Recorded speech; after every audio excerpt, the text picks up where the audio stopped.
And with tax reform on the line, investors are watching that discord in D.C. that Bob just mentioned a little more closely tonight. Eamon Javers reports from Washington.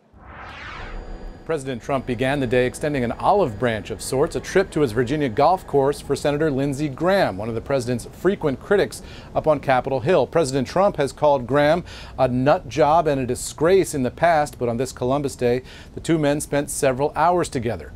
All that comes after a weekend in which the president engaged in a Twitter feud with Senator Bob Corker on Capitol Hill. On Twitter, the president wrote, "Senator Bob Corker begged me to endorse him for re-election in Tennessee. I said no, and he dropped out, said he could not win without my endorsement. He also wanted to be Secretary of State. I said no thanks. He is also largely responsible for the horrendous Iran deal."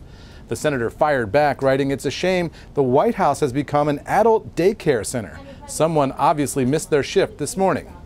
Later, Senator Corker gave an interview to the New York Times in which he said the president is running the White House like a reality TV show and said he could be putting the nation on the path to World War III.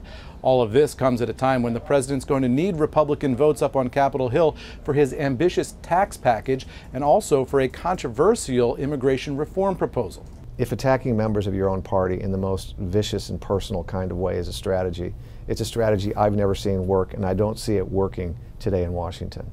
There are always distractions. Now, ordinarily when you're in the White House and you're working on your day-to-day issues, the distractions are coming from the outside rather than from the inside. This is a little bit different. But officials here at the White House say the administration hasn't really lost any votes on the tax agenda or the immigration plan because Corker and the other senators that the president has insulted this year will vote the right way for their constituents, whether or not they've been in a feud with the president. For Nightly Business Report, I'm Eamon Javers at the White House.